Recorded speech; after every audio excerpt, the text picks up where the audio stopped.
Okay student, तीसरा जो accounts हम बनाते हैं इसमें वो होता है हमारा asset disposal account. Real account है,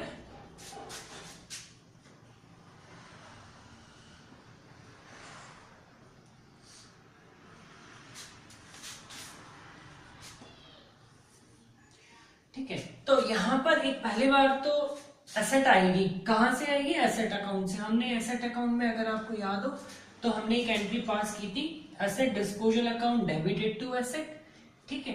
तो यहां पे टू एसेट के नाम से वो एंट्री आ जाएगी, जो भी बैलेंस हमारा, यानी कि जो एसेट हमें डिस्पोज करनी है वो एसेट यहां पर एसेट अकाउंट से ट्रांसफर हो जाएगी। उसके बाद हमें थोड़ी वर्किंग करनी पड़ सकती है। अगर ड्यूरिंग द ईयर यानी कि इन बिटवीन, मान लो कि आफ्टर 6 मंथ्स एसेट डिस्पोज हुई है, तो उसमें हमें एक्यूमुलेटेड डेप्रिसिएशन 6 मंथ का और कैलकुलेट करना होगा, और फिर जो बैलेंस, जो अमाउंट आएगा इस मशीनरी, इस एसेट के हिस्से का एक्यूमुलेटेड डेप्रिसिएशन का, वो हमारा यहां आ जाता है। हम लिखते हैं by accumulated depreciation account।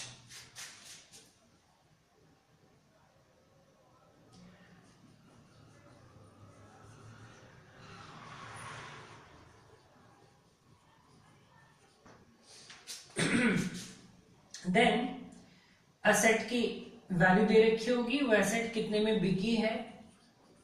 Normally हम बैंक से एंट्री करते हैं, तो ये सेल ऑफ एसेट है, जितनी वैल्यू में भी वो एसेट बिकी है आप उसको यहां रिकॉर्ड कर लेंगे। फिर आप देखेंगे कि एसेट कितने की थी, कितना उसमें डेप्रिसिएशन लग चुका था और कितना पैसा अभी हमको मिल रहा है। अगर डेबिट साइड ज्यादा है, क्रेडिट साइड कम है, तो ऑब्वियस सी बात है यहाँ पे जो बैलेंस आएगा वो आपका लॉस का आएगा, जिसको हम प्रॉफिट एंड लॉस अकाउंट से चार्ज करते हैं। लॉस ऑन सेल हो जाएगा, ठीक है। लेकिन अगर क्रेडिट साइड ज्यादा आ गई, डेबिट साइड कम आ गई, तो जो डिफरेंस आएगा हमारा वो आएगा प्रॉफिट एंड लॉस अकाउंट से, प्रॉफिट ऑन सेल, यानी कि सेल करते टाइम जो भी आपको प्रॉफिट हुआ होगा यहां पर आ जाएगा। ध्यान रहे, या तो यही वाला बैलेंस आ सकता है या फिर ये वाला। किसी भी क्वेश्चन में ऐसा कभी नहीं होगा कि आपको ये दोनों बैलेंस। ऑब्वियस सी बात है, हमें एक एसेट बेचने पे प्रॉफिट भी हो रहा है, लॉस भी हो रहा है, ऐसा तो हो ही नहीं सकता, ठीक है। या प्रॉफिट ही होगा या फिर लॉस ही होगा, ठीक है ना। तो ये एसेट भी हमारा, यानी कि ये भी पूरा हो गया, बैलेंस कर जाएगा उसके बाद, ये ऑब्वियस सी बात है, ठीक है ना। तो ये हमारा एसेट डिस्पोजल अकाउंट है। बेसिकली इसको हमने किया क्या है, एसेट को सबसे पहले एसेट अकाउंट से ट्रांसफर किया डिस्पोजल में, उसके बाद देखा कि इस पे कितना डेप्रिसिएशन लग चुका था, उसके बाद कितने में ये बिका है। डिफरेंस हमारा आइदर इट में बी प्रॉफिट और इट में आल्सो बी लॉस, ठीक है।